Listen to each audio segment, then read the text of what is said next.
దేవుడు ప్రతి వస్తువును సృష్టించినప్పుడు మనలను ఎవరు చేశారు?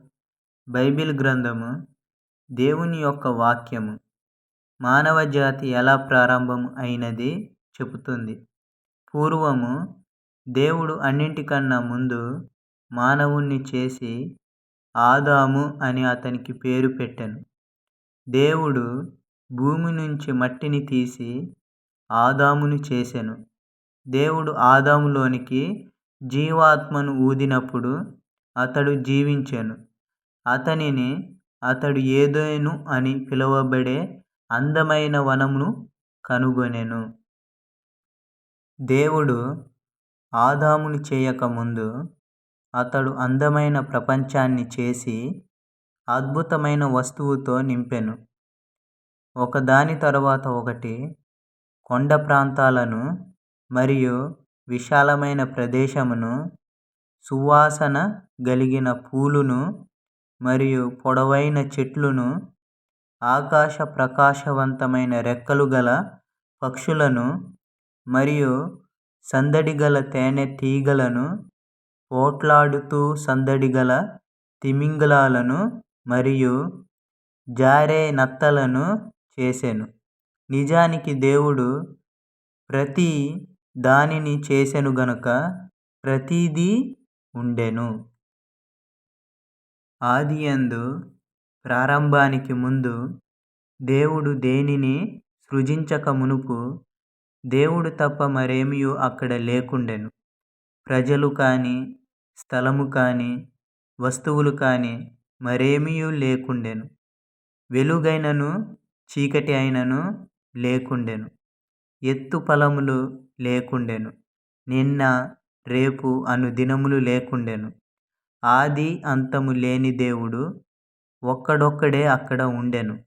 అప్పుడు దేవుడు యోచించెను. ఆదియందు దేవుడు భూమి ఆకాశములను సృజించెను. మరియు భూమి నిరాకారంగాను శూన్యముగాను ఉండెను. చీకటి అగాధ జలములపైన కమ్మియుండెను. అప్పుడు దేవుడు పలికెను, అక్కడ వెలుగు కమ్మని పలుకగా వెలుగు కలిగెను. వెలుగు కలుగును గాక అంటే వెలుగు కలిగింది. మరియు అక్కడ వెలుగు కలిగెను. దేవుడు వెలుగునకు పగలనియో చీకటికి రాత్రి అనియో పేరు పెట్టెను. అస్తమయమును ఉదయమును కలుగగా ఒక దినమాయెను. రెండవ దినమున దేవుడు సముద్ర జలములను, మహాసముద్ర జలములను మరియు నదులను పరలోకం క్రింద క్రమపరచెను. మూడవ దినమున దేవుడు పలికెను, ఆరిన నేల కనబడునుగాక అని. అలాగున జరిగెను. దేవుడు గడ్డిని మరియు పూలను, పొదలను మరియు చెట్లను కలుగునుగాక అని ఆజ్ఞాపించెను. మరియు అవి కలిగెను. మరియు అస్తమయం ఉదయమును కలుగగా మూడవ దినమాయెను. అప్పుడు దేవుడు సూర్యుణ్ణి మరియు చంద్రుణ్ణి చేసెను.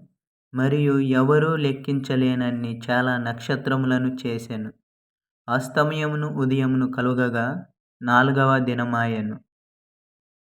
అటు తరువాత దేవుని యొక్క జాబితాలో సముద్ర ప్రాణులు మరియు చేపలు మరియు పక్షులు ఉన్నాయి. ఐదవ దినమున ఆయన కొమ్ములు గల సొరచేపలను మరియు చిన్న చిన్న రంగుల చేపలను, పొడవైన కాళ్ళు కలిగిన పక్షిని మరియు కొద్దిగా చురుకుదనంతో ఉండు పక్షులను చేసెను. భూమి మీద ఉన్న నీరును నింపుటకు ప్రతీకారమైన చేపను ఆయన చేసెను. మరియు ప్రతి రకమైన పక్షిని ఆయన చేసెను.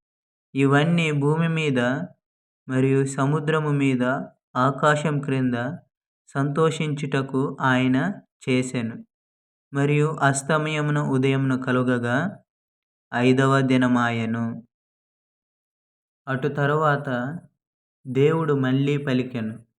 ఆయన చెప్పెను, భూమి మీద బ్రతుకు జంతువులు పుట్టునుగాక అని. అన్ని రకాల జంతువులు మరియు క్రిములు మరియు ప్రాకు జంతువులు కలుగునుగాక అని ఆజ్ఞాపించాను.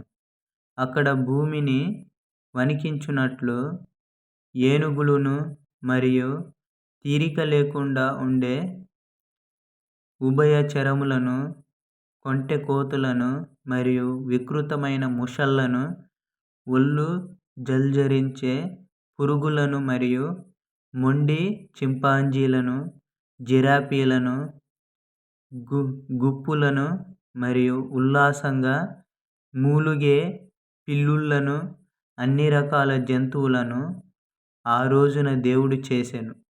మరియు అస్తమయమున ఉదయం కలుగగా 6వ దినమాయెను. దేవుడు 6వ దినమున మరికొన్ని వాటిని చేసెను. అవి చాలా ప్రత్యేకమైనవి.